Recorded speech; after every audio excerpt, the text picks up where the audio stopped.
Well, for more on this, Bohdan Yaremenko is a Ukrainian Member of Parliament and diplomat. He's also a former Ukrainian Consul General in Istanbul. He joins us now from Kiev. Really good to have you back with us, Bohdan. President Zelensky is claiming more significant gains in this counter-offensive against Russian forces. Why do you think has it been so successful up until now? Good afternoon. Well, the most recent Ukrainian offense is very important from a number of different perspectives, not just militarily. Militarily, Ukraine has proved that we are not just capable of distracting the plans of Mr. Putin, but also we have our own plans, military plans of the occupation of the territory, and we're quite capable of implementing those plans. It also provides us with some good grounds for additional international support, military support, military technical support from the partner countries. It is very important for Ukrainian population to see that both on the temporary occupied territories and on the territory controlled by the government, to see that Russian occupation is not forever.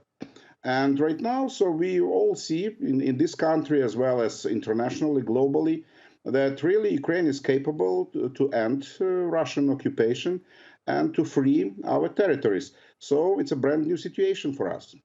It sure is, and Russia insists that it will still achieve its goals in Ukraine despite the success of this counter-offensive. But do you think Ukraine's advances are sustainable? What will it take for the country to continue its counter-attack in the country? Well, that's not a simple question to answer it just by one sentence. First of all, please allow me to remind you that our counter-offense is still in place, so it's still happening the moment that we have this discussion on TV. So some Ukrainian troops are still fighting, trying to move forward, not to allow Russia to create the new line of defense on the border between Kharkiv and Lugansk region. As well as we see some military operation taking place on the right bank of the Dnieper River in the Kherson region.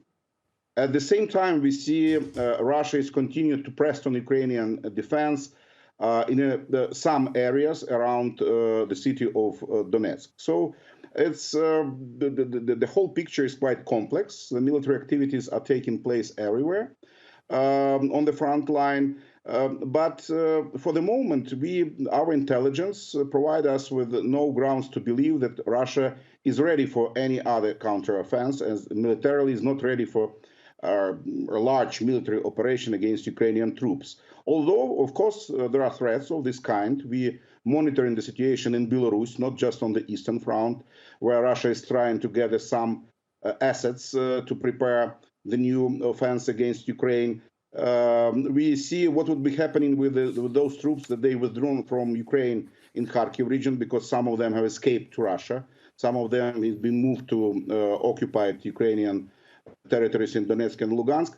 So it's just a matter of the next couple of weeks to see how Russia will be dealing with the results or outcomes of Ukrainian offense and what they will do next.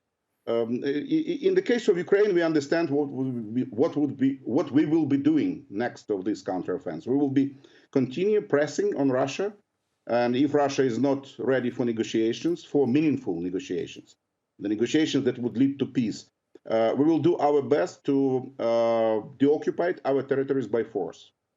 Okay, Bohdan Yaremenko, we will have to leave it there, but it was great to get your analysis as always. Thank you for joining us.